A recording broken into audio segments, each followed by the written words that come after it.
How's everybody doing today? Hopefully fantastic. Another project in the shop here.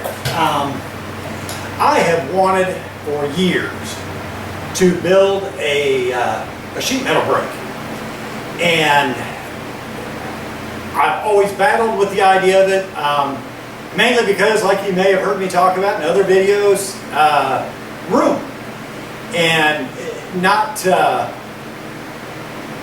you know, a sheet metal brake is one of those things for, you know, if a guy is in heating and air work and that kind of stuff, if you're doing a lot of sheet metal work, it's indispensable.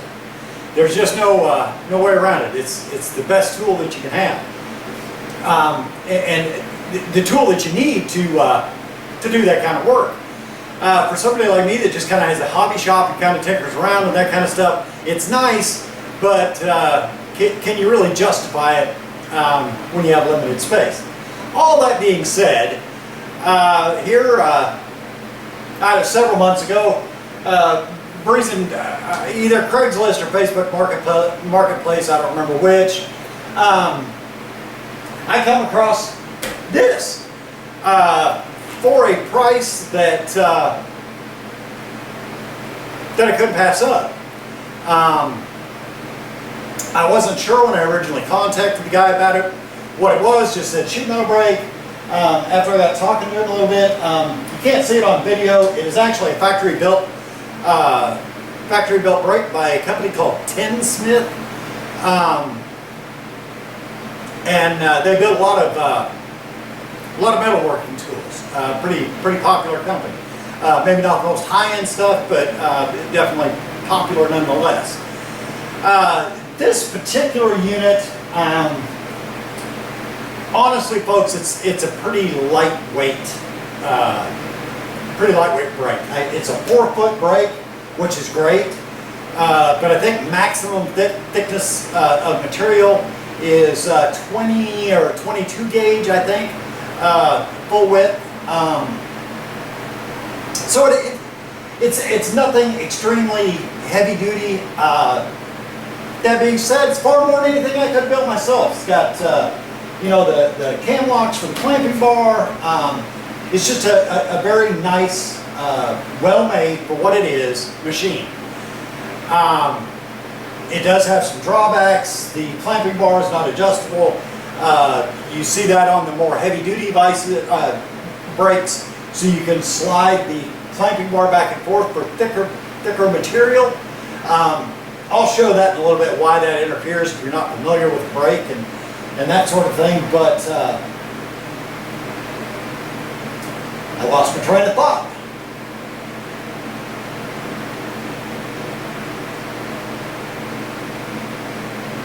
Oh. It is also just a straight brake. It is not a box pan brake, finger brake, those kind of things. It is just a straight brake, which is disheartening. But if you've ever shopped around for a brake, a finger brake, box brake, pan brake, because of the additional machining that goes in to making them, they are considerably more expensive. And I have a workaround for that in mind. It doesn't involve this particular machine, but we may get into that at a later time. All that being said, I have used this little brake quite a bit since I got it, surprisingly. It has done a fine job. I've bent up some aluminum pans for water jug carriers on the adventure trailer, the electrical box that I made for the adventure trailer. I bent all that up with this. So it is already not paid for itself for sure, but it's already came in very handy. And looking back at other projects that I've done in the past, that this, you know, even a small brake, I don't know why I keep calling it a vise, a small brake like this would have been perfect for. So I can see it being used much more as time goes along. My plan for this video was to kind of introduce the brake and just kind of show it a little bit.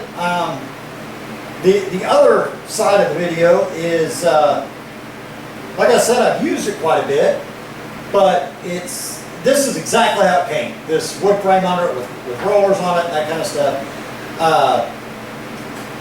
This brake is designed to be either bench mounted or semi-portable for job site work and that kind of stuff. I don't know who would want to lug it around, but I suppose if you need a brake on a job site, you wouldn't want anything any bigger than this. Anyway, what I want to do is get this up off the floor where I don't have to be on my hands and knees to use it. I've got some material around here that I've been looking for a use for, and kind of been thinking about it a little bit. Thought, yeah, that'll work perfect for that. So what we're going to do is we're going to raise this up where the folding edge is roughly 3 foot or so off the floor. You don't want to get it too high, otherwise when you're lifting these up to do your folds or your bends, you don't want to have to be standing on your tiptoes, you know, to lift it up to do the bends. But what do you say I quit yapping, and I've already done some measurements. I kind of got an idea of what I need to start cutting, what I need to start doing. What do you say we just get into it and start putting something together here?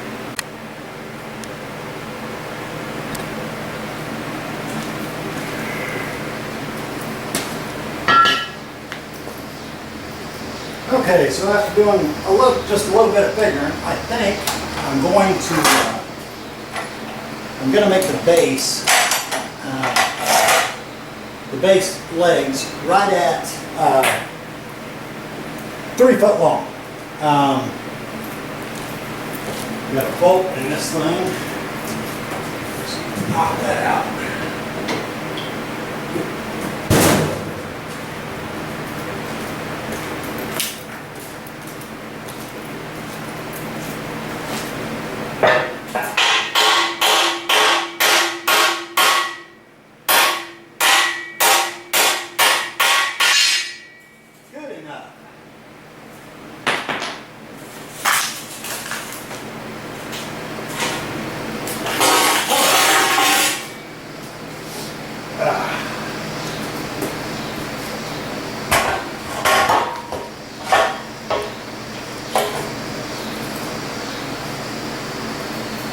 So, like I said, we're going to make this, we'll cut this down to a couple of 3 foot pieces, and we'll go from there.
that's a start anyway.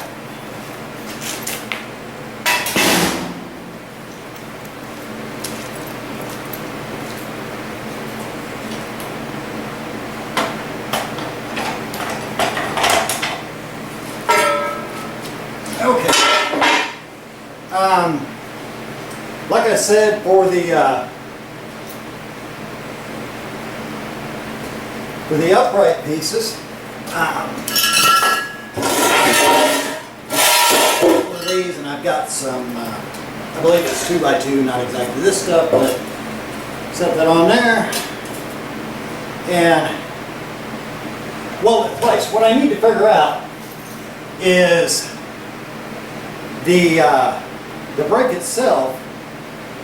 The way that the mounts are made onto the brake, the weight hangs more off of one side than the other, and trying to debate exactly which side I want to favor on these feet. Whether I want to set further this way so it's putting more pressure against a longer leg, or vice versa. What do y'all think? Somebody let me know. I'll wait. I'm still waiting.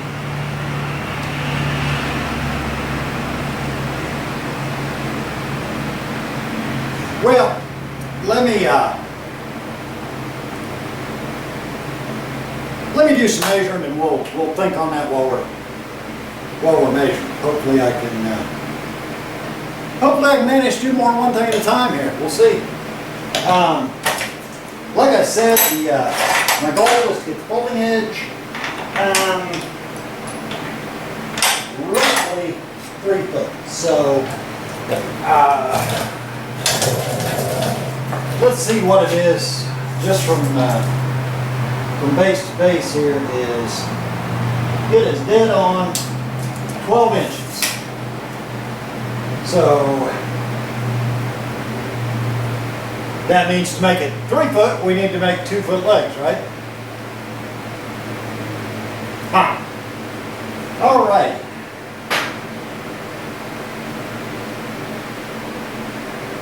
Well, let's see what I have for stock to look at. Should be good to go with some. How long is this piece right here? Nope, too short. All right.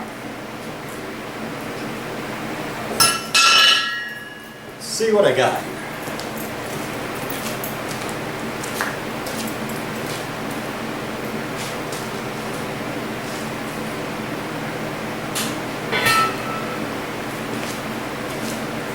We have some 8th wall. Oh, don't do that. That's right on board. I believe this is 2.5. So 2x2. This will be perfect. Should be plenty of it here to do what we need to do. So let's go ahead and cut a couple of pieces of this and just keep chugging along here.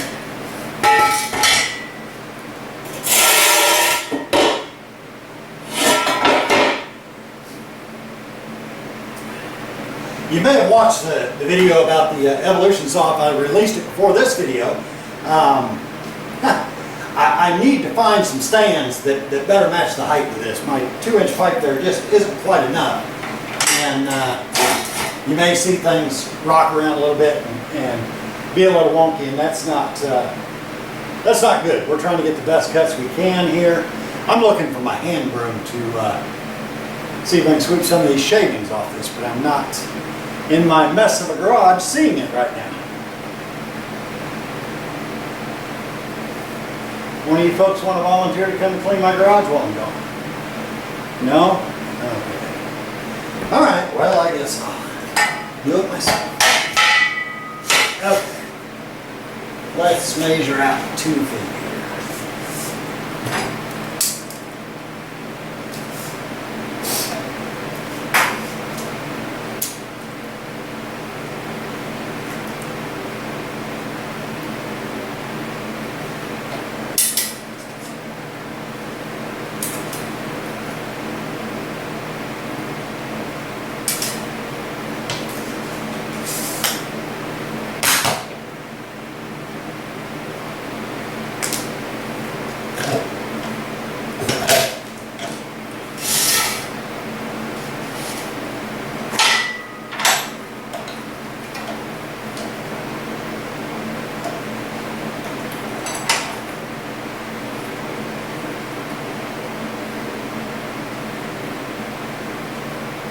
Watch your ears.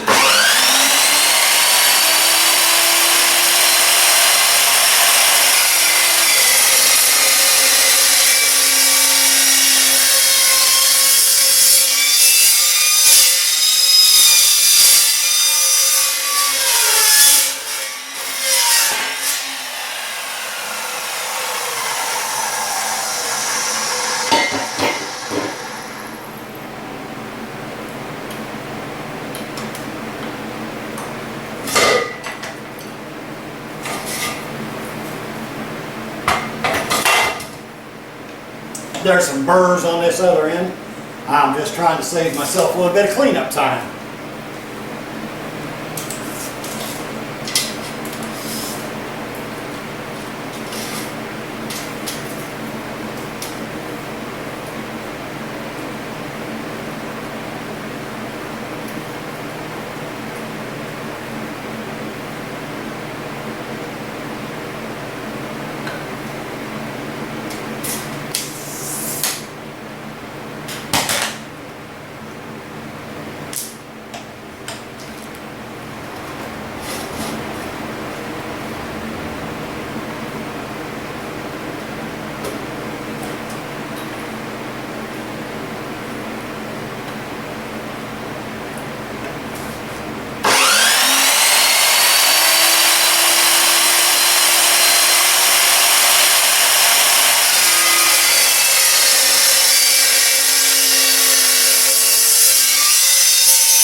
Measure these up, see what we got here.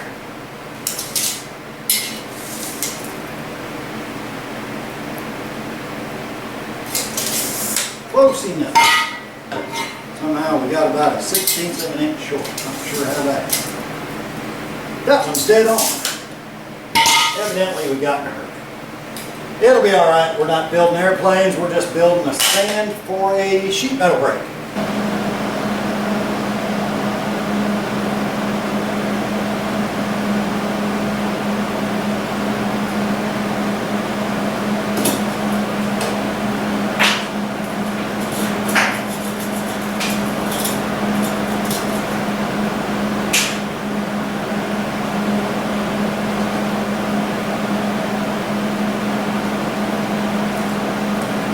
See where we're at, 11. Pretty close. All right, let's go ahead and get a tack on this, and then we'll, hopefully it won't take as long to get the other one set up. Get some of this stuff out of the way here.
Okay, it's the next day.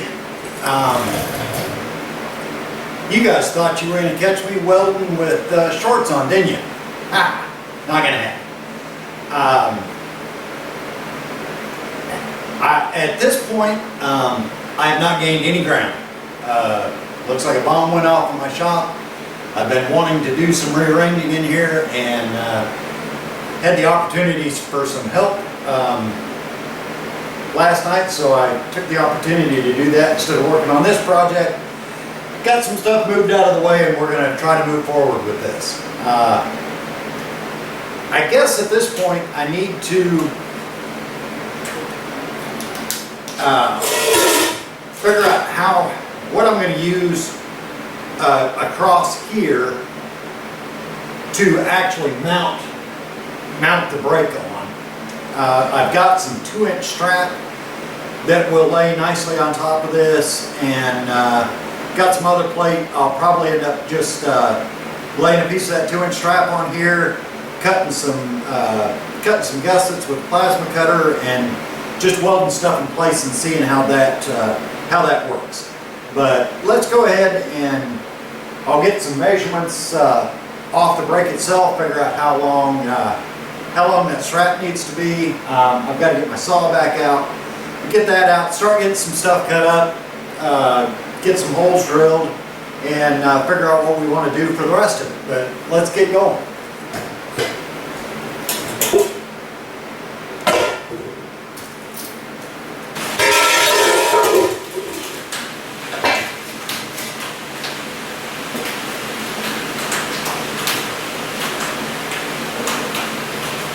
I think that'll work just fine.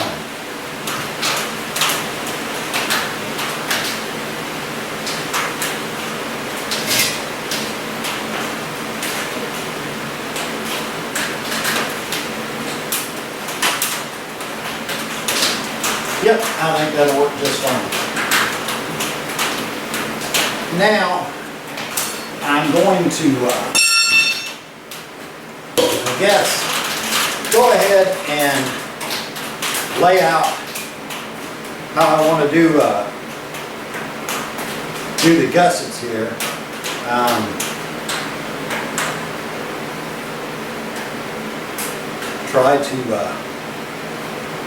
Try to get that figured out, and we'll fire up the plasma cutter and see if we can't get those pieces cut out. And then before we weld anything together, we'll drill the holes in this to mount the brake tube. And I'm using my plasma cutter just because my hands are shaky. I find it easier to lay down something for a guide, so I got this piece of sheet metal from something here that has a nice edge on it, and I've got the pattern marked out here, ready to line up and do my first cut. You'll pardon the ambient noise here. It's raining outside, and when it rains it's noisy in the shop here. So we'll go ahead and get this cut out, mark up the next one, cut it out.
Okay, we got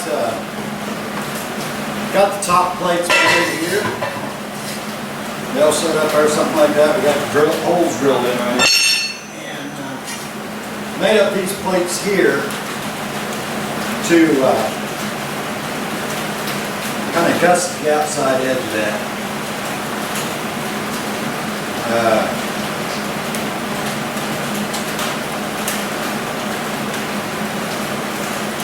I think that's going to be plenty. What do you guys think?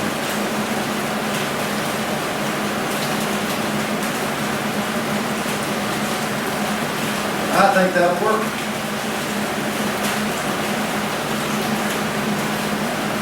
All right, enough staring at it. Time to get welding.